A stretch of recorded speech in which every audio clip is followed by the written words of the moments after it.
Keep making offers. That's the motto today and for this week. Keep making offers. I'm here doing my marketing. Every Monday, first thing in the morning, I'm doing my marketing. This is what I use, and this is what I use. This is the best way to make 10,000, 20,000. So I'm doing my marketing, mailing letters to for sale by owners. Not only call them, mail letters to for sale by owners. Because if you don't have any customers, if you don't have any clients, if you don't have any sellers calling you, you don't know the level of motivation of the seller. So do some type of marketing. We're going to be talking the next few days about marketing. Which, by the way, this community, if you haven't subscribed yet, subscribe, because this is to keep you motivated. This is to keep you going. This is to keep you making offers on a daily basis.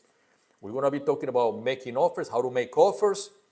We're going to be talking about cases, how an investor found the deal, where did he found it, what kind of marketing they did, how much they made on the closing, where were the hardships, how to overcome the hardships. So this channel is to help you out to start and upscale your business, or to start because you haven't thought about, you're not an investor yet, you haven't thought about making offers yet.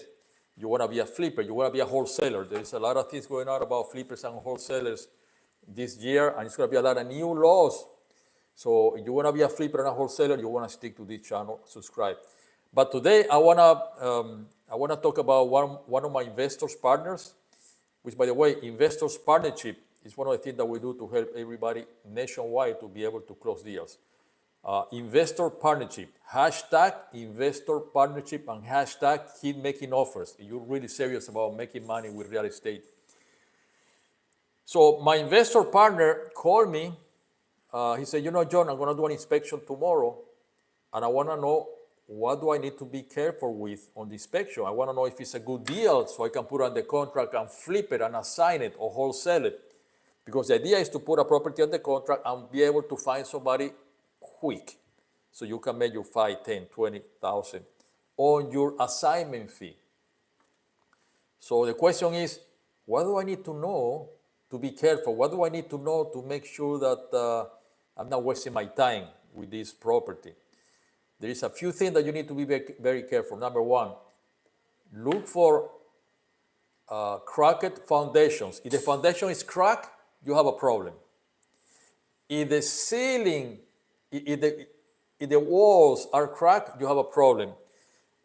Check on the roof too. If the house is built in a sloped area, and then you have cracked walls and cracked foundation, you have a problem. Maybe you're going to need a tear up, a tear down.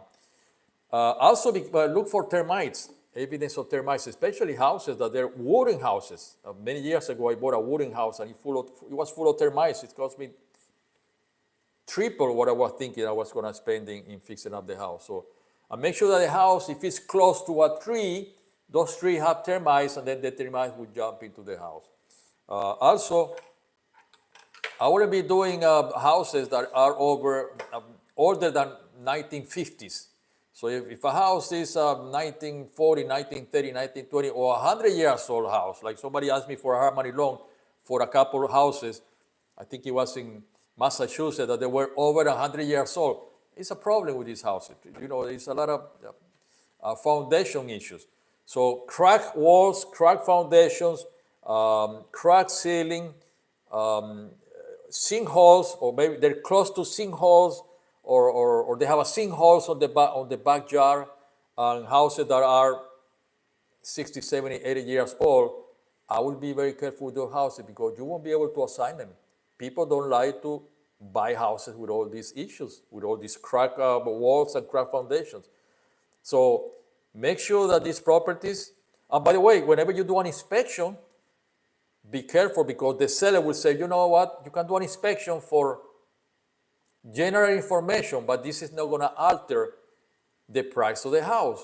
So you do an inspection, and you put a subject to inspection, because you made an offer, and then you're going through your 10 days inspection, and you found there is cracked foundations and cracked walls, You may need an extra 20, 30, 40, $50,000 to fix it up. The price that you offering to the seller is going to change. By the way, tomorrow I'm going to record a video about one of my investors' partner that called me. He went to do an inspection. The house was completely, it was a house that was 7 years empty. So it was full of mold, the second floor caved in.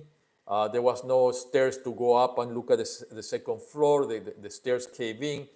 So he said, you know, John, I waste my time. I don't wanna do this house. I'm not gonna put on the contract. I'm not gonna flip it. And the seller is asking too much. Well, I'm gonna tell you what we did. That at the end of the day, he makes $10,000 on the flip with a house that he was gonna walk out. So look for these things, red flags that will make you run to the hills. See you guys tomorrow. By the way, subscribe to the channel. Hashtag making offer. We're gonna keep you making offers. Subscribe to the channel and tell me in which state are you or city, because we're doing. I buy houses in your city too. I buy houses in your state. So if you're a seller or you're an investor that has a house or a property in certain zip codes or certain cities, let me know. I want to look at it. I may be able to buy it or help you to find a cash buyer. We have a $60,000 group of cash buyers. 60,000 people, 60,000 people. Some of them are making $60,000. Subscribe to the channel.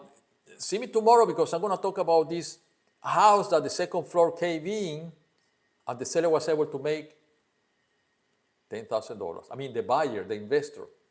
The seller didn't want to reduce the price, and at the end of the day, he had to reduce the price so he can get rid of the house. See you guys tomorrow. Let me keep going. Let me keep doing my marketing.